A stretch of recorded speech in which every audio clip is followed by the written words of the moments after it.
Welcome to Best in Class. My name is AJ Madden.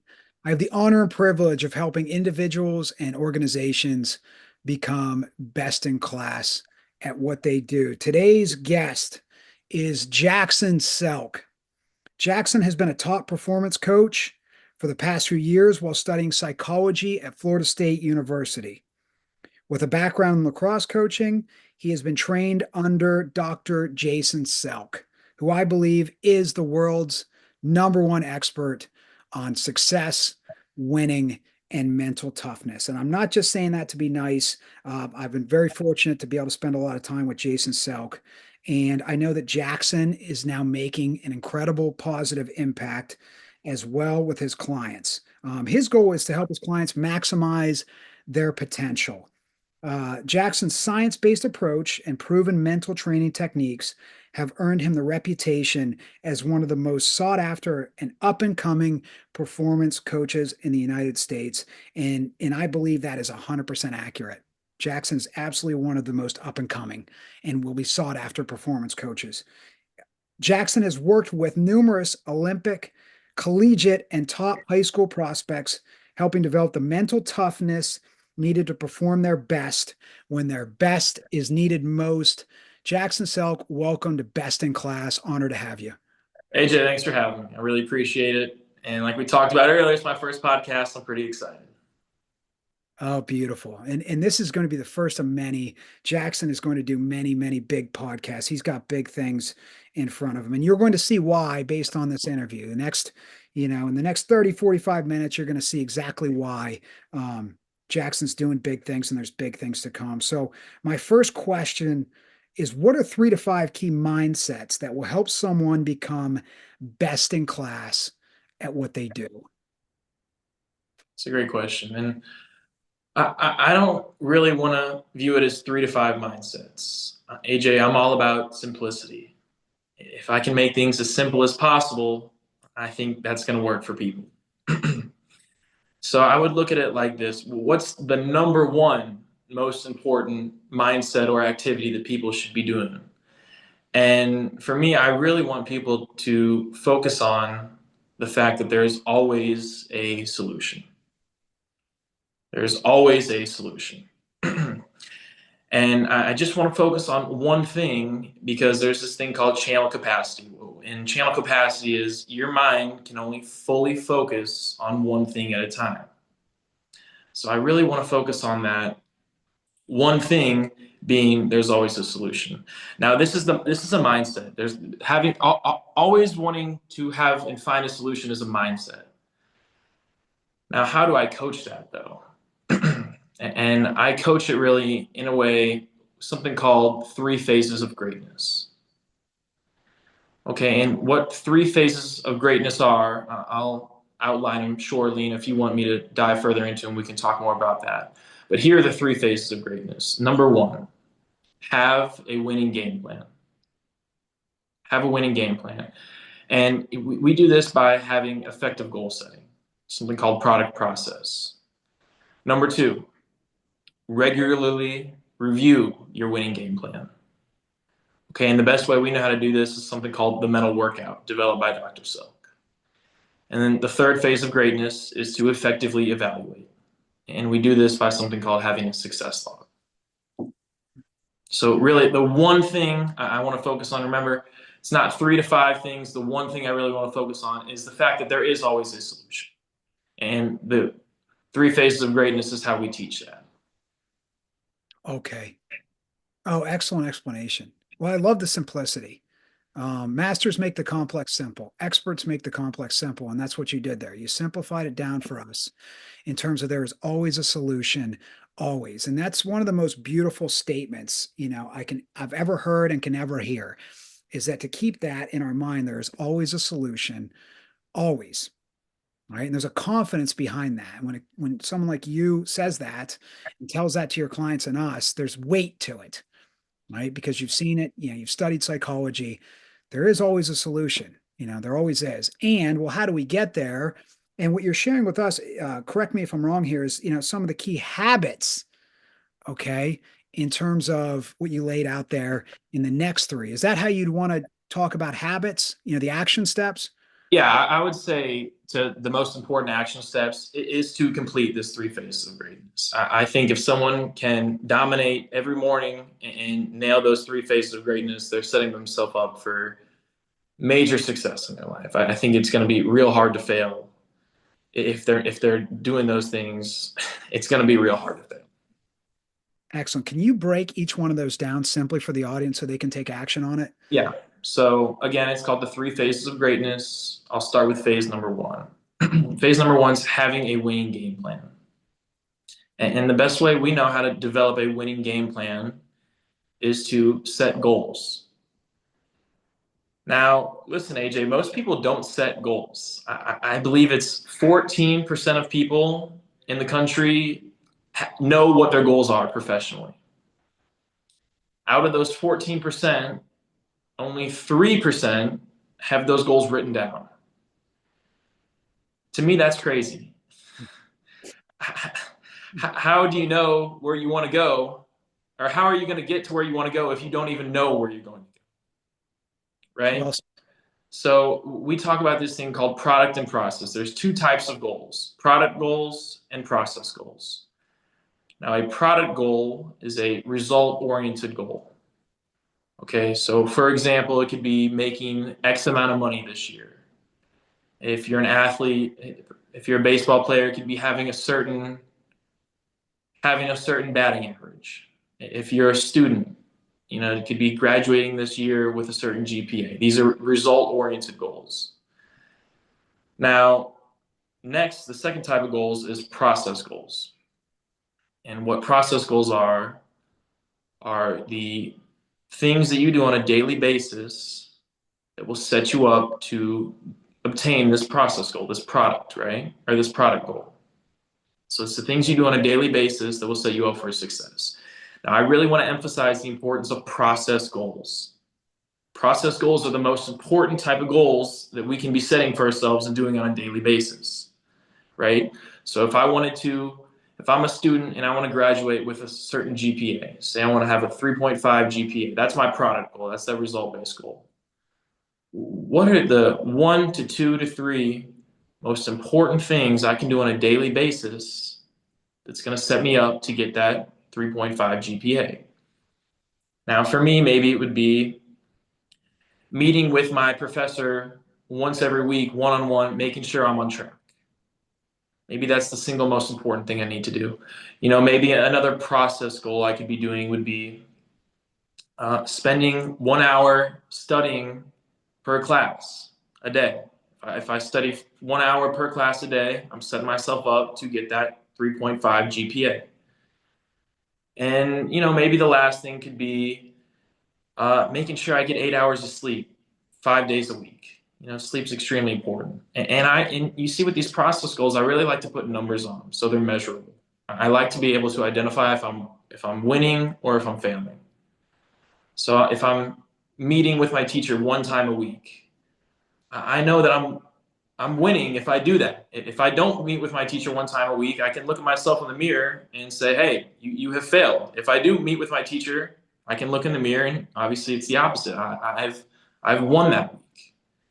So I really want people to be fanatical about nailing process goals. Process, process, process. It's really something I preach on a daily basis, and it has significantly changed my life. I really started buying into this process about 2 years ago now. I just graduated Florida State a few months ago. And when Dr. Selk, my father, first introduced this concept to me, I'm not going to lie, I wasn't fully bought in. I thought to myself, well, it seems maybe a little bit too good to be true. And it seems I just wasn't fully bought in. I started doing it for a month. I've lived in Miami for 2 months now. The first month in Miami, I started doing it and I was still skeptical. And for me, it was professionally, I want to make a certain amount of money this year. And my process goals are 1, to reach out to at least one new client every single day. 2, to read at least one chapter of a book every single day. Right now I'm reading How to Win Friends and Influence People. Great choice.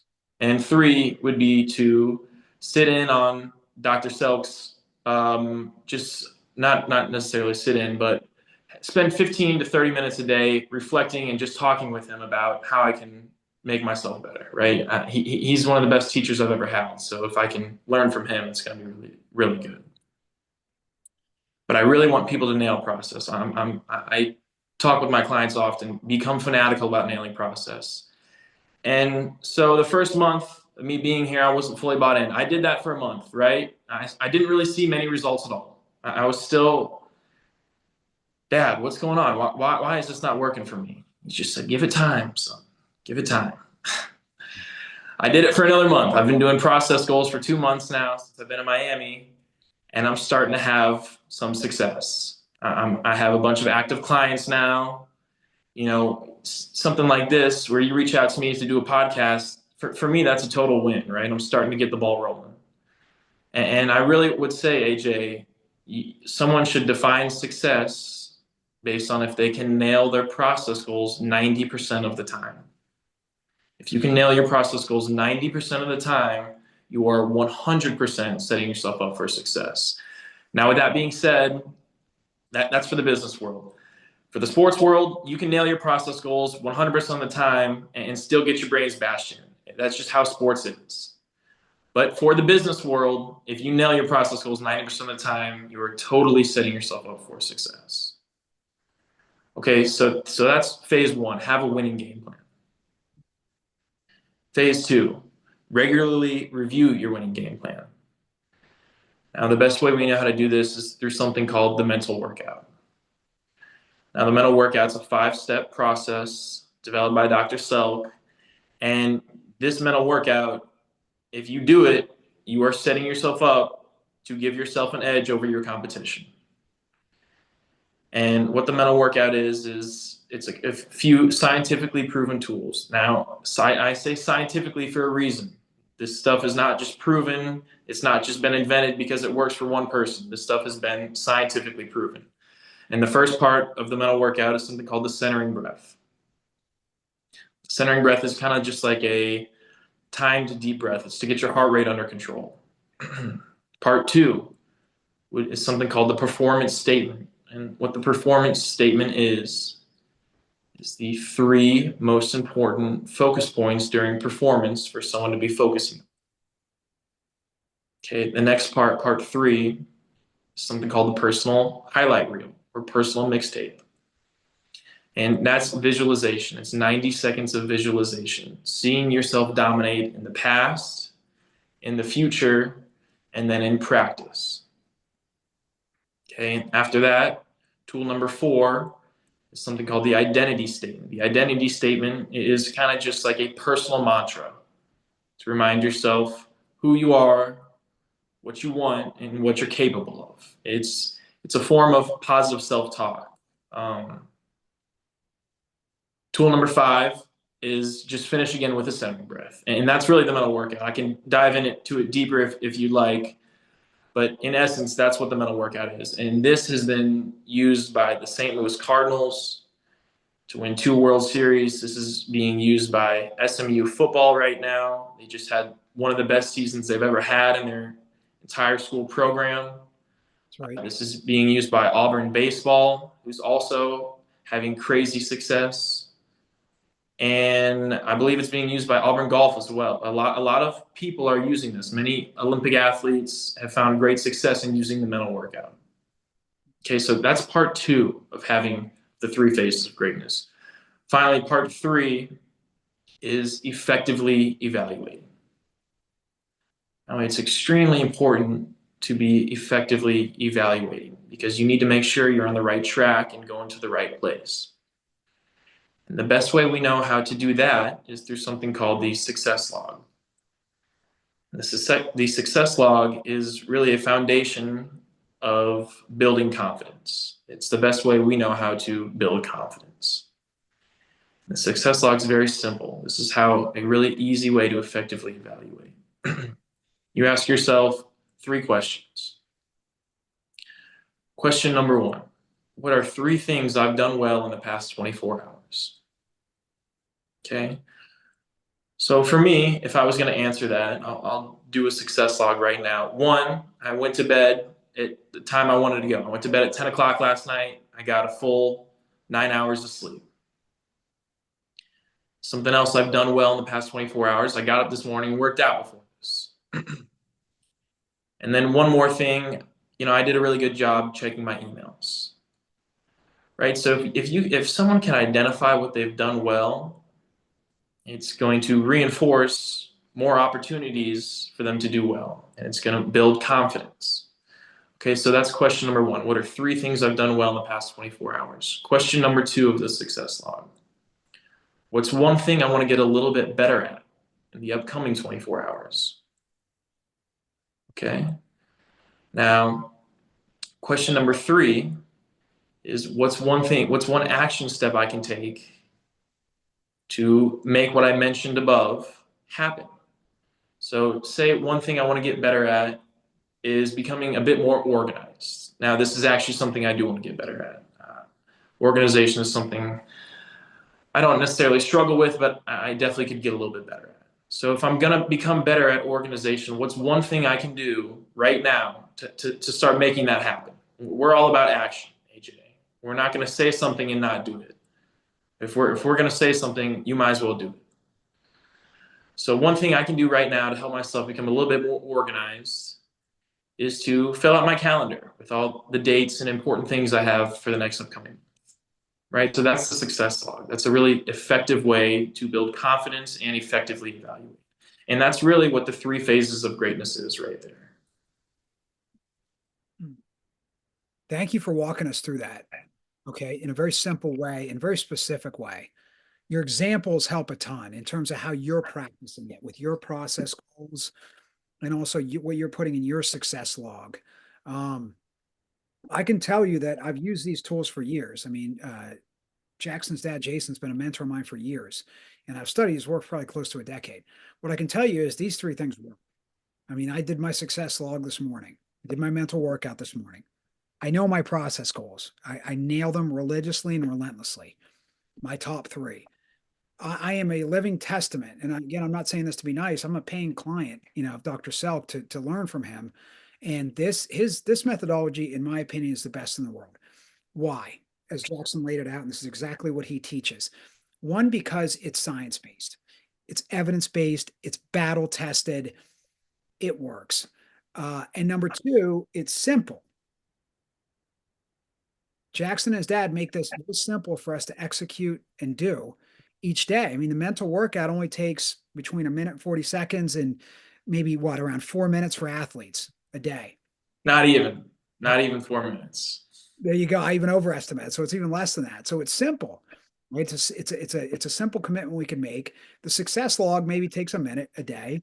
Yep. And the process goals, as you laid out with yours, Jackson, it's a chapter a day in a book, 15 to 30 minutes with your dad, and then a new client outreach each day. So, and again, it's highly effective though. We don't have to do 20 things a day to be successful. There's 1 or 2 or 3 most important things that we need to nail each day. Now, in terms of out of the 3 for people, there's always one must, correct? How do we identify there's one thing if we did that for 90 days? How do we identify that one thing? One thing each. I would really say to trust your instinct. For everyone listening, you know yourself better than anyone in the world knows yourself. Better than your friends, your parents. I know myself better than anyone else in the world. AJ, I know you know yourself better than anyone else in the world. So it is important to identify that one must. And what that really means is what's the single most important thing I need to be doing on a daily basis. And for me, my gut instinct, when I think about it for 5 to 10 seconds even, I know the most important thing for me, my one must, is I must reach out to a new client every single day. That's the biggest thing I can do right now to grow my business. So I would challenge the listeners, if you're listening right now, identify what is your single most important thing that you need to be doing on a daily basis to set you up for success. Oh, that's the $1 million question, right? I'm probably shortchanging this here. 100 million, $1 billion question. Yeah. Right there. What's that one thing? There it is, sir. Well said. Okay. How would you define excellence, Jackson? What's your definition of excellence? Excellence. The first thing that comes to my mind when defining excellence is a quote from legendary coach John Wooden. And this is what Coach Wooden says. He says, being able to perform your best when your best is needed most. I think that's a really good way to define excellence. If you can perform your best when your best is needed most consistently, that is excellence. And that's coming from Coach John Wooden. He coached UCLA basketball. A lot of people say he's one of the best coaches any sport all time. And I would 100% agree with them. One of the best definitions of excellence, I've heard on this podcast. That is gold. And you're right. I mean, John Wooden was ESPN's coach of the century. So talk about an expert on winning. What a great definition. Now, as you laid it out for us, I was thinking you could apply that definition to all aspects of your life, you know, to be your best when it's needed most as in any relationship, as a son, as a parent, okay, as a friend, to be your best when it's needed most in your work, to be your best when it's needed most in terms of your health. Yeah. It's a really great definition we can apply to all kinds of things. Jackson, what's your definition of service? Service. I would define service as helping someone become happier, healthier, and more successful. I think when you care about someone else's needs more than you care about your own, that's service. And that's really what I try to do on a daily basis with my clients. I want to make everyone I work with happier, healthier, and more successful. And I tell my clients all the time, I only win when you guys win. So it's in my best interest to have their best interests.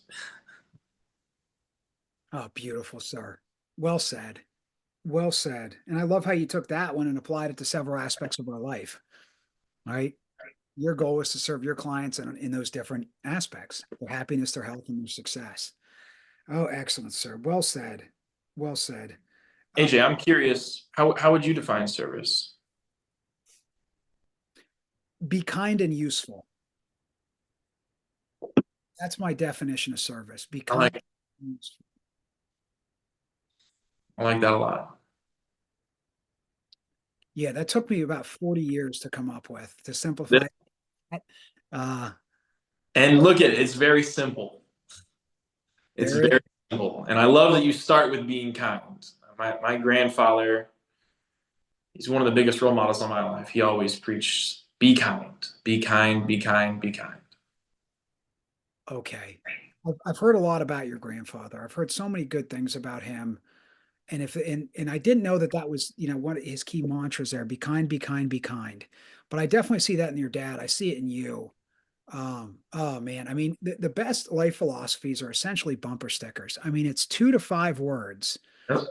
Again, simplicity, relentless solution focus. I mean, that's 3 words that you don't need these complex definitions of life and success. You just need a handful.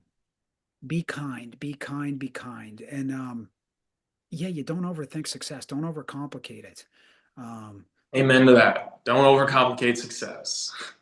that's right. And that's what, your business does, yourself as a coach and your dad. You make success simple for us to execute and do. Yeah. I think it's a superpower, to be honest. I think all coaches leaders and coaches should strive to make the complex simple so their people can execute it and do it in a way that makes them more successful, happier, and healthier. That's what experts do, and that's what Jason and Jackson are doing for others. Rapid fire questions, sir. Who are 3 people you looked up to and learned from? It could be people in your life or people you studied from afar. Okay. Well, the biggest person I look up to is my dad, Dr. Jason Selk. And there's a million reasons why I look up to him. One, he's an excellent father. I feel like he has taught me, he's instilled excellent morals in me. He's taught me how to be kind. He's taught me how to love. And I can't thank him enough for that. I feel very blessed to have him as my father. And yeah, I have so many good things to say about my dad. He's also one of my best friends. things, I would say. And I think truly that he would say the same about me. Actually, I think last week he looked at me and said, "Son, you are my best friend." So, that really makes me feel good as his son. Like, we have a very unique relationship. And for anyone that knows us, we have a very unique relationship. But we are very, very close. And I look up to him on an everyday basis. Everything he does, I'm watching. And I think he's very aware of that too. And he's become wildly successful by simplifying success. I keep going back to this simplifying success. But I truly do think simplifying success it's effective, and it just makes everything a little bit easier. So my dad is the number one person I look up to. I've never met anyone that has work ethic like he does either. I see him every day getting up 5:30, 6 o'clock, day in, day out, nailing his process goals.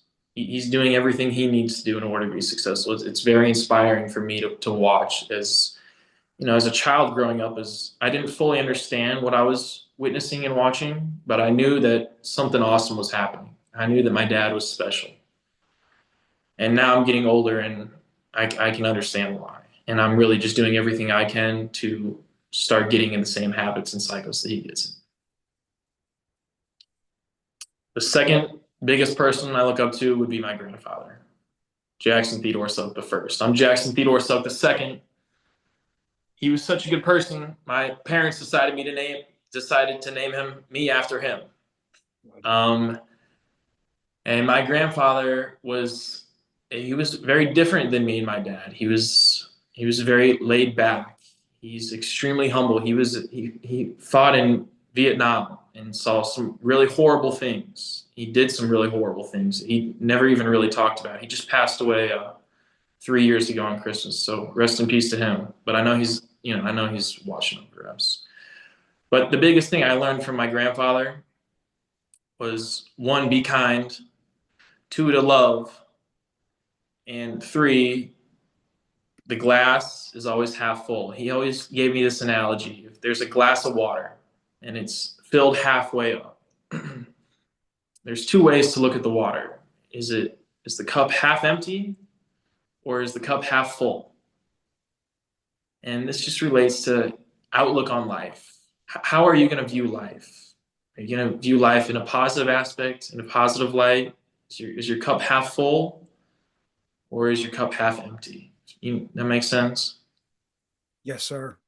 That was a really big takeaway. I think about that often.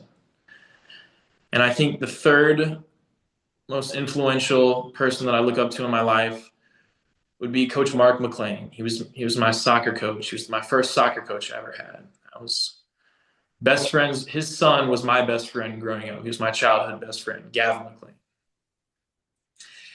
And Coach Mark, oh man, he was special. He had a extremely tough upbringing. Extremely tough upbringing. And the biggest thing I learned, something that comes to mind always when I think about Coach Mark, remember, he was my soccer coach. There was one time we had a soccer game, and I think I was 12 or 13 years old at the time. We had a soccer game, and someone on the other team took a cheap shot, like a dirty slide tackle on my friend, his son, Gavin, right? So Gavin gets dirty slid tackle. Coach calls a timeout. He comes all over, and we're all riled up. We're like, okay, things are getting intense now. Gavin comes to the huddle saying, "I'm going to go get him back. I'm going to slide tackle him now." And Coach Mark says, "No, you're not, Gavin."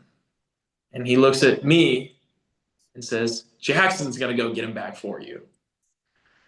And as a 13-year-old, like, it was a core memory. It's something I'll never forget. And it was just the fact of loyalty and having people you care about their back. And so I went out and got him back. And it was, it was good, but it was something I'll never forget. Just the fact that you take care of people you love and you watch out for them. And he's instilled, I used to go over to their house every single weekend after school. I'd get off the bus and go hang out. And there was 100 instances where there's been situations like that, learning moments from Coach Mark. He was a really awesome man and had, great teacher. Actually, Dr. Selk wrote about him in his book RSF. Chapter 4, I believe, is completely dedicated to Coach Mark. He actually passed away a few years ago. Rest in peace to him as well. But he's one of the biggest influences. He's one of the biggest influences in my life. That's probably top three. My dad, my grandfather, Coach Mark. Okay. Well, you definitely chose the right heroes, Jackson. Warren Buffett talks about the importance of choosing the right heroes, which is one of the best lessons I've ever learned in life. Choose the right heroes. And I know your dad very well, one of the most service oriented human beings I've ever met, and also committed excellence to absolutely, be the best in the world in terms of what he teaches. Now, your grandfather Jackson, never got to meet him, but I'm looking here, and this is half full here. This, Yep. so I just want to raise this glass to your grandfather, Jackson the First. I'm sure he's very proud of you and the man you're becoming, sir. So cheers to him. Cheers to him. Glass half full. Always. Glass half full, always. If you could have dinner with any historical figure, who would you choose? One person that you admire the most, could be alive or passed on. Somebody historical, somebody famous. Yeah, I think I'd have dinner with Coach John Wooden. I have so much respect for him, and there's so much to learn from Coach Wooden. I'm a coach myself. I coached high school lacrosse in Tallahassee, Florida for a few years. And really what I'm doing now, I'm still a coach. Right. And I think there's so much to learn from Coach Wooden. I'd like to just sit down, pick his brain a little bit, probably ask him, Coach, if you were going to give me one piece of advice, what would be your number one piece of advice for me as a coach? And I'd be really curious to see what he would say. What do you think he would say? Because I'm sure you've studied him extensively. Something about simplicity, something about practicing simplicity. One thing I heard, this is a story about Coach Wooden. Coach Tom Bartow is someone who I'm pretty close with. He's my father's business partner. He's a very big role model of mine as well and mentor. He was actually best friends with Coach Wooden. They were literally best friends. And Coach Wooden told Coach Bartow a story one time. I think Coach Bartow asked him, Coach, what are you looking for in a basketball game? What are you looking for is the most important thing for your players to be doing? And Coach Wooden said that he's watching to see if his players, when they cut to the baseline, are running banana patterns or straight lines. Right? It's something very simple, but he talked about banana patterns or straight lines. And the reason for that was because Coach said that if his players are running straight lines and they're not wasting any movement, that scoreboard's going to take care of itself. And that's just one of the stories about, it's such a simple thing to be looking for. And that's just really one of the stories that has stuck with me for a while. So I think Coach would say something about simplicity. Okay. And we need to all look for our straight line cuts in life. What's that little big thing that makes all the difference in the world? And you don't need 100 of them, as we know, just a handful of little big things like that. How simple can we make this? What's our straight line that we need to take in life? Oh, great, Exactly. sir. Again, choosing the right heroes is so important. You've chosen some great ones in life, and I strive to choose the best heroes I can as well. I just think that's so important. I think show me your heroes, I'll show you your future. That's how I think about it. There's a handful I call future tests, and that's one of the key ones. Show me your heroes, I'll show you your future. Yeah.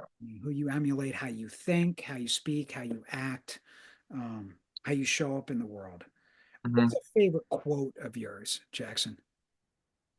Okay.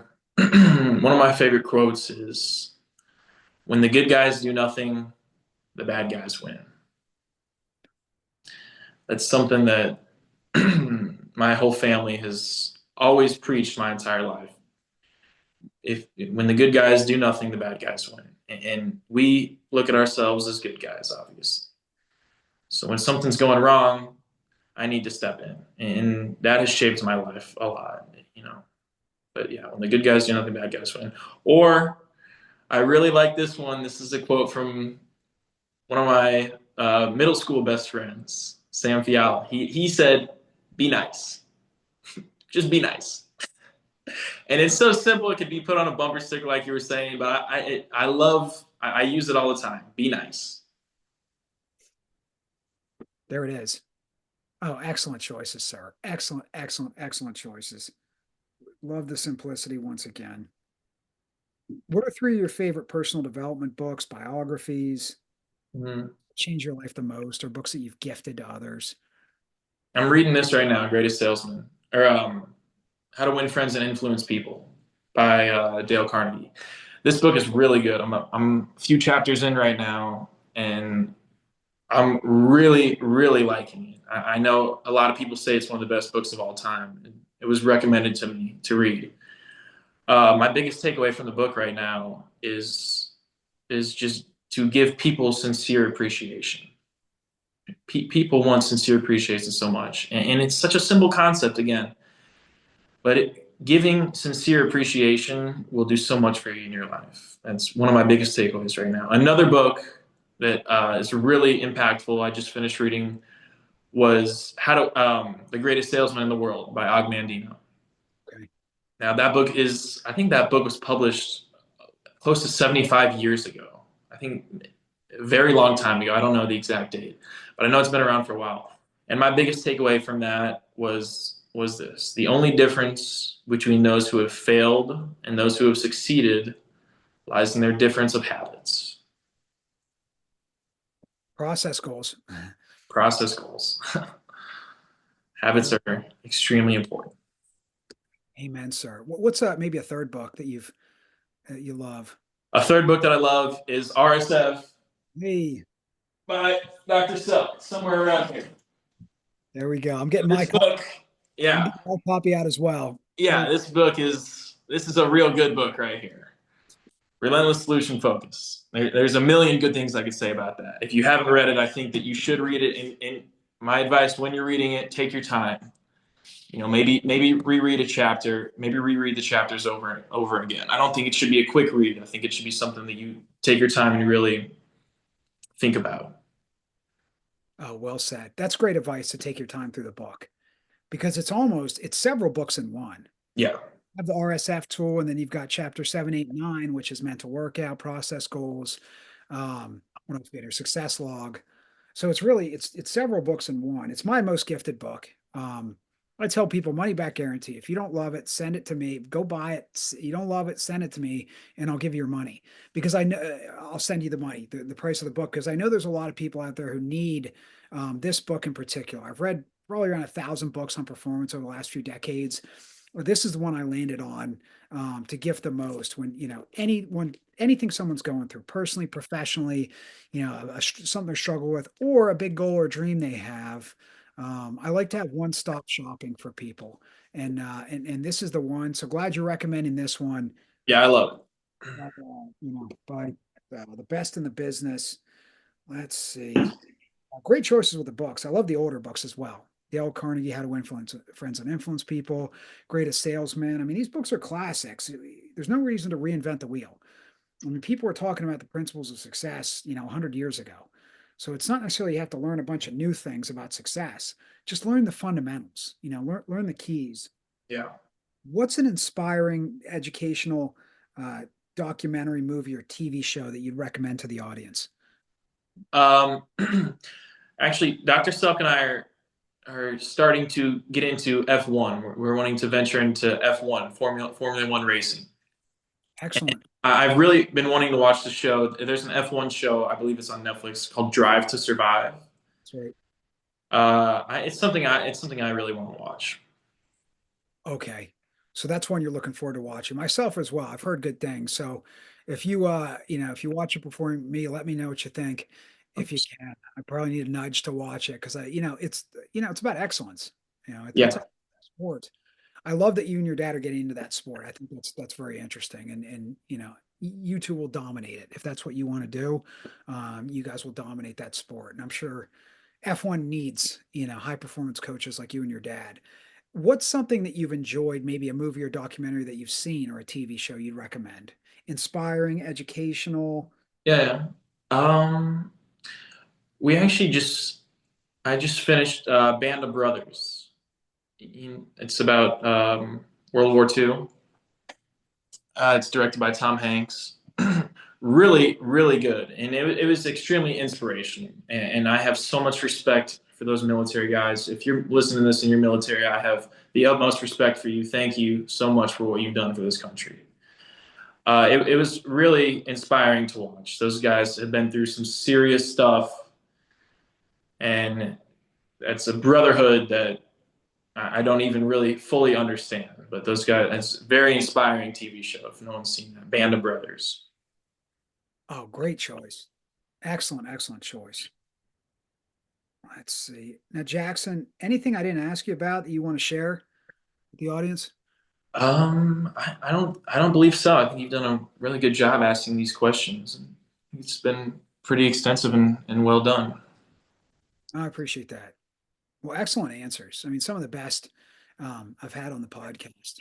Thank you. It's I appreciate that. I'm excited, for all the people you're going to serve through your work, and all the listeners that are going to listen to this and get some great takeaways. So, where can listeners find you online? Where can they learn more about you? Yeah, I have a website, jacksonselk.com. I'm pretty much on all social medias, Instagram, YouTube, under the handle just Jackson Selk. So if you just look up Jackson Selk, it's pretty good. And my email, if anyone listening wants to reach out, I'm more than happy to set up a phone call or send some emails back and forth. And you could reach me at jacksonselk@icloud.com. Okay. Well, excellent, sir. Well, again, congrats on the success. Future's phenomenal here. Thanks for sharing some great wisdom. Um, Appreciate you and keep doing it big, sir. AJ, I appreciate it. I really, really appreciate you having me on here. It's been great talking to you. Oh, excellent. Honored, sir. Honored. First of many big ones, sir. Talk to you soon. Take care. Cheers.